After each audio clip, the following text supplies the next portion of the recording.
Hi friends, I am sure all of you are aware of the visionary businessman Jack Ma, who made rapid strides with Alibaba and the parent Ant Group.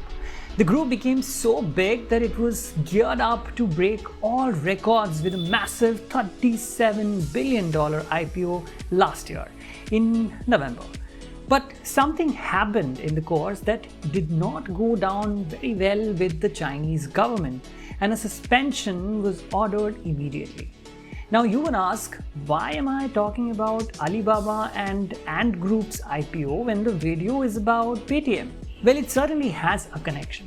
Something that can derail Paytm's growth aspirations and put a brake on its record IPO valuation of 16,600 crore.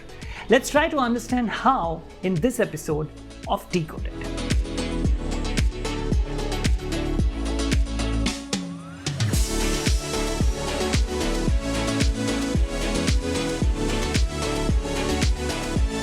Before I go ahead with the video, for those who have very little idea about what exactly is an IPO, it is basically a process through which a private company can go public by sale of its stocks to the general public.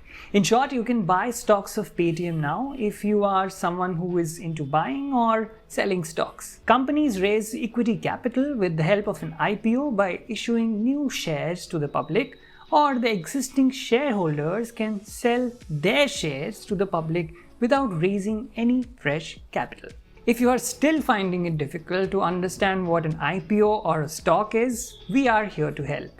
Let me tell you about a program that Inside IIM and Altuni have come up with that will help you learn the mechanics of the finance and investment banking world with some of the most important concepts and domains taught by IIM Ahmedabad, Bangalore, Indore, and XLRI alums. Understand investment banking, learn about different stocks, future finance careers, and many more.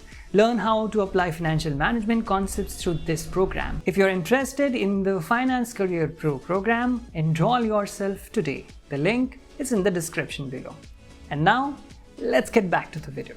Okay, so as I mentioned, this is what Paytm is up to. You know the way Zomato listed themselves for an IPO a few weeks back and received thunderous response from buyers?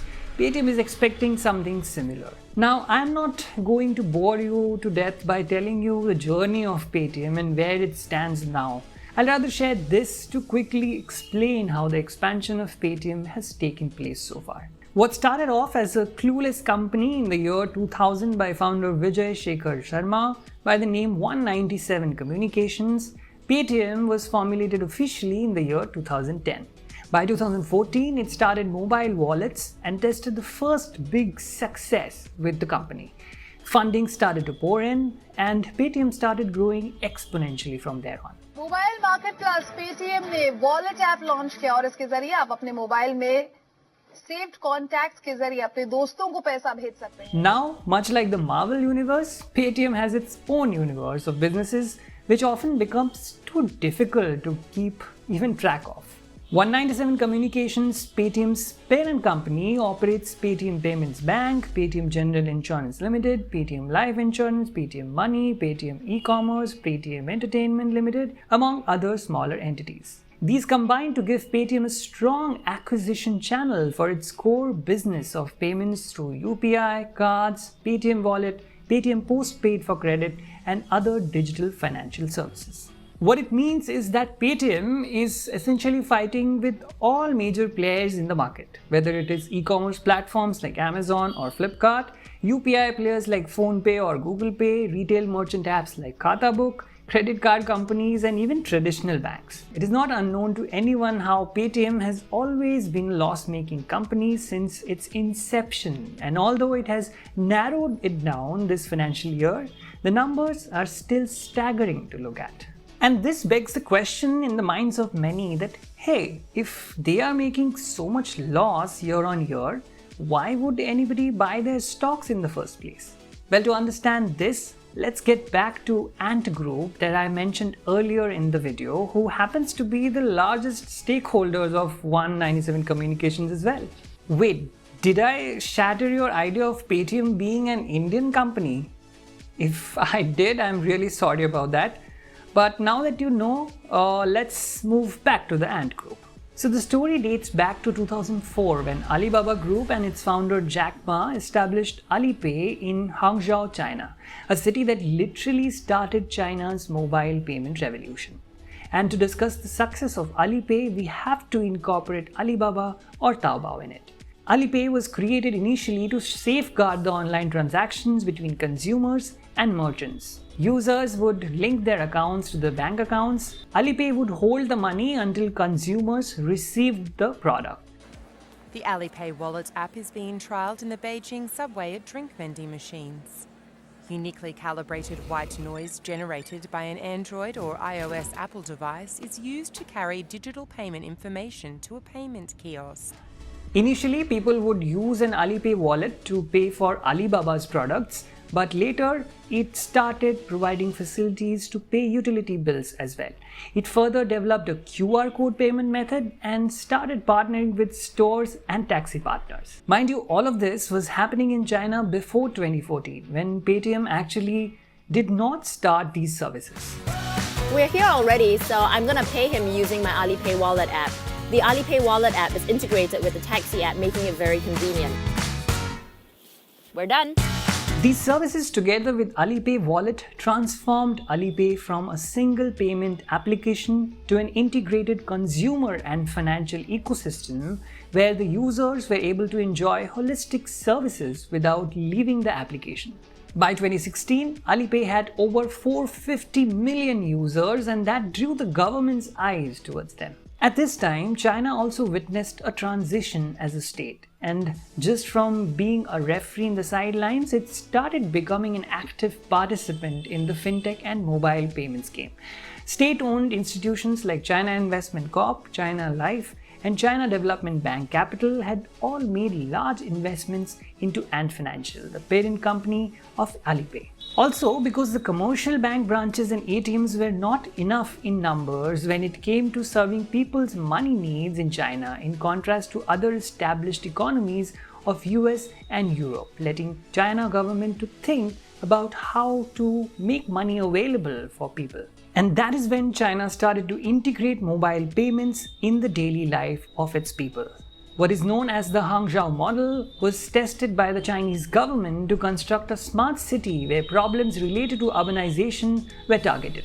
As part of the Hangzhou 12th Five-Year Plan and Hangzhou Digitalization and Information Development Plan, the Hangzhou government developed itself to applying modern technology to government service, social service, and other public sectors in order to build a service-oriented government. In order to achieve this, the government provided an open environment for cooperation with domestic and foreign partners. Moreover, Hangzhou being the home base of the technology and e-commerce giant Alibaba, the government took the opportunity to forge a strategic relationship with the company to build a smart Hangzhou. Within years, Hangzhou saw massive transformation, from smart healthcare facilities making the entire process of booking and paying for healthcare services online to developing hassle-free public transportation. Alipay helped the Chinese government in achieving its dream for the city. Alipay never looked back from there. In order to boost its small and medium enterprise business in China, Alibaba also started its microfinancing service. This included the banking and lending system, which were built into the mobile payment system Alipay and its online credit system Sesame Credit. Now, if you are aware of Paytm's journey, you would find stark similarities with that of Alipay's business model. Gradually, Paytm is also getting into all the businesses and services that Alipay has been.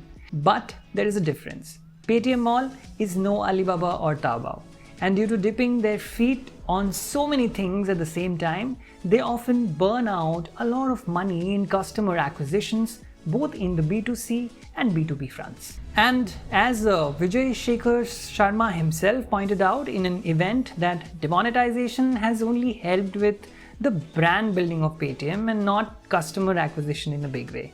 Along with this, barring a few government tie-ups, there is no long-term plan that the Indian government has agreed upon with Paytm at the moment, like China did. Here, you might ask, then what does Paytm have to do with Ant Group's success or IPO snub by the government at all?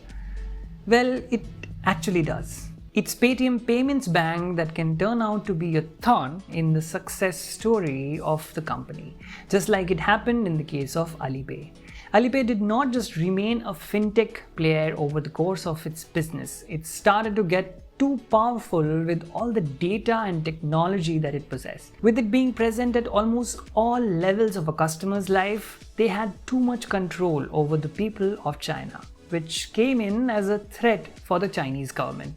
And when Alibaba founder Jack Ma criticized the financial regulatory system of China in 2022, the government didn't take it very sportingly. A week later, regulators came up with new regulation that impacted the lucrative lending and credit business of the Ant Group.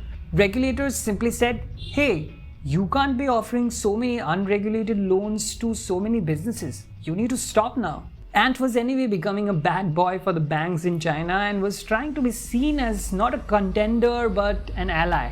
But over the years, it has taken millions of customers from these very banks, which did not go down very well with the banking system in China. Now with Paytm and its 350 million plus customer base, it's a matter of time when Paytm Payments Bank will turn into a giant machinery eating up the credit system that traditional banks are vying for.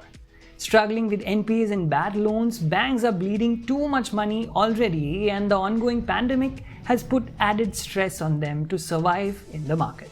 The mergers of the smaller banks and privatizations are just a grim reminder of the same. And amidst all this, Paytm Payments Bank has processed over 970 million digital transactions in the month of March. PPBL is opening an average 1 million savings and current accounts in a month. With over 64 million accounts, the bank's total deposits have crossed over rupees 3,200 crores. And this is only going to grow from here as Paytm looks towards infusing more money in the business once they go public through the IPO, acquiring more customers and strengthening their business proposition. Now we all know that the present government is in good terms with Paytm, and so was the Chinese government with Jack Ma and Alipay. But things take a turn in a matter of days, and with Paytm eyeing that big IPO, I'm sure an otherwise flamboyant Vijay is not going to irk anyone with his comments at this moment like Ma did. Now, profit making is something that the founder of Paytm is not really very concerned about because he's currently looking at the larger scheme of things. Building a super app is where Paytm is headed, where it can offer various services under one umbrella. It is also following the footsteps of its investors in a big way to chart out a proper course of action for the future. It will be a matter of time to see how this infusion of money from the IPO helps in achieving the business goals of the company, and if it also faces a rift in the future with the banks, having a problem with the company making this expansion in a wide horizon. It's also interesting to look out whether the government will have a problem with the company as the Chinese government had, because Paytm is surely going to have a large amount of people's data and they can actually manipulate people's monetary choices. I leave that open to discussion for you to comment on. What exactly do you think?